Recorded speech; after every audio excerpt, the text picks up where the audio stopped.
So the first question, clean air zones, do you know what they are and sort of how they work and how they're coming to Birmingham in 2020? I don't know the full details, but I do know what the concept entails, yes. Okay, that's great. So clean air zones are normally linked with health issues and are associated as an additional burden on society for social and economic costs and such. If we're thinking about clean air zones on a larger scale, will implementing the clean air zones yield to the climate change policy and reduce the gases that we're seeing in Birmingham at the moment? Okay, so let me preface my answer with an initial response. So you said there could be a burden as a consequence. Yes. I mean, one might regard a burden as a good thing, not a bad thing, that there is sometimes a social price to be paid for progress in other areas. So if there is a marginal burden, i.e. a charge, for instance, to enter into a zone, if you have a diesel car or something, the tariff they have in London, it might be construed as a burden, but the burden is not necessarily, for the sake of society as a whole, as a bad thing. It may be a small burden for the driver of the vehicle. So language is important, actually. It's actually a social good to have a clean air zone, even if it is burdensome for the driver. And my understanding about the way it's worked in London and other large cities is, over time, that so-called burden becomes acceptable because it changes patterns of behaviour, and those who drive a diesel car, and by the way, full disclosure, I do, I would be quite happy to pay a charge as a consequence of being one of the people who disproportionately is contributing to air pollution. So that's the first thing. It's not always burdensome.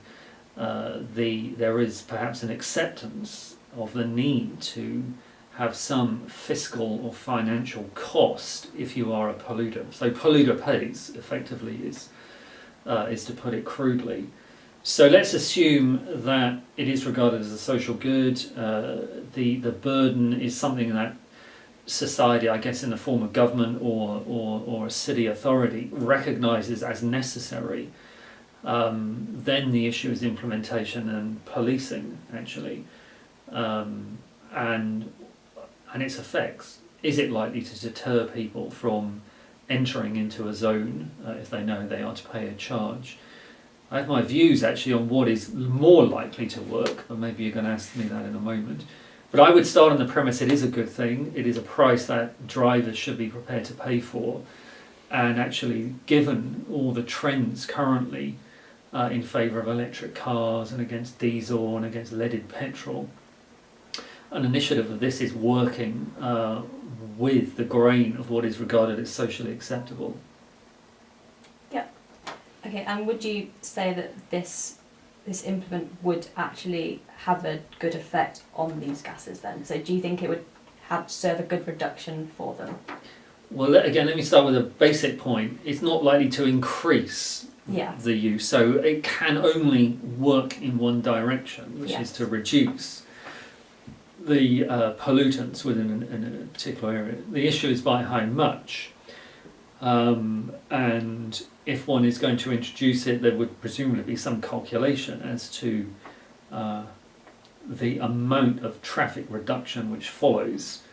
Now, I honestly don't know what the effects have been elsewhere. So in London, for instance, and other large cities, I'm assuming studies have been done which have demonstrated, particularly lorries, for instance, where the company concerned would have to pay.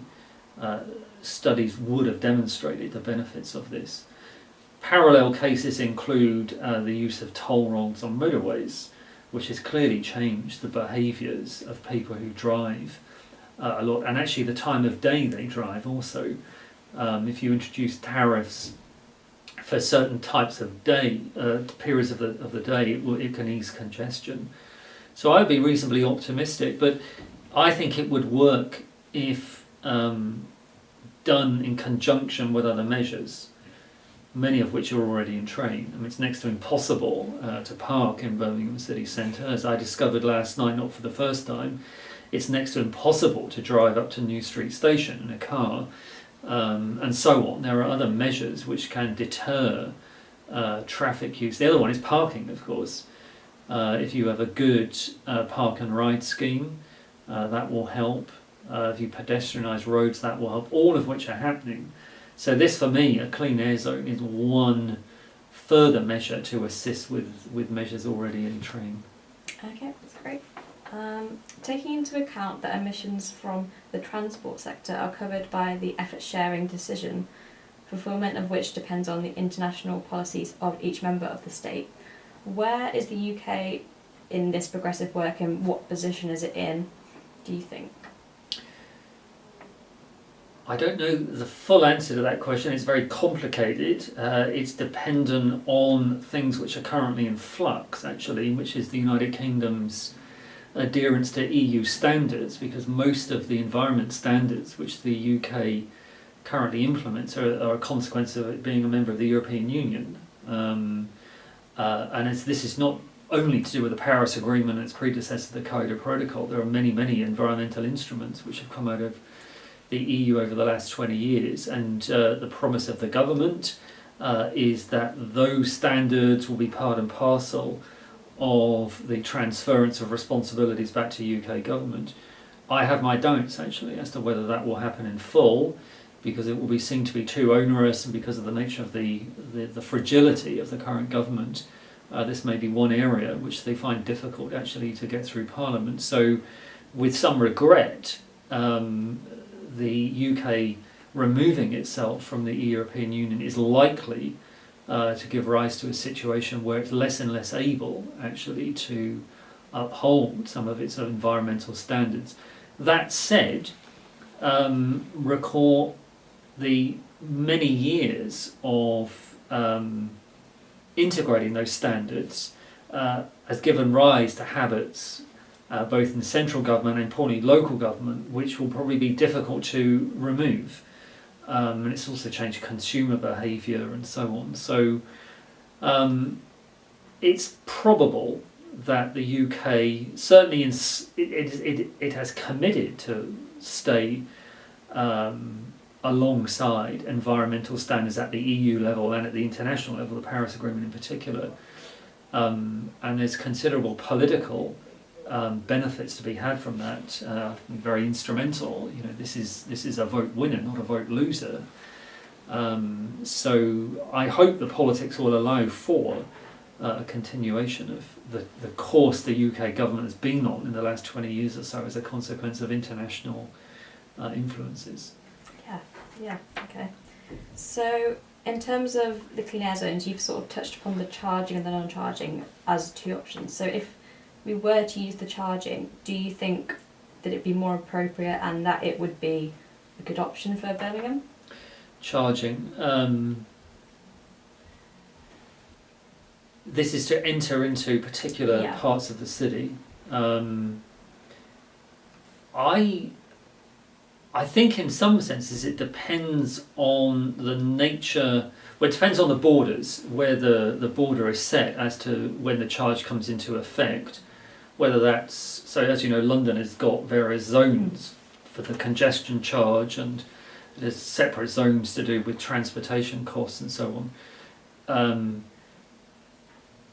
I'm assuming the congestion charge will be at its highest around Broad Street, New Street, in the city centre and so on, where traffic has been a problem.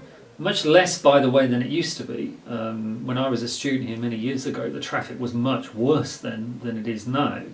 And that's a consequence of rerouting traffic and pedestrianisation and so on. So to go back to an earlier point, this will probably actually have a marginal effect because there are already other measures in train. But the margins are nonetheless important. I'm not saying it's an argument not to do it.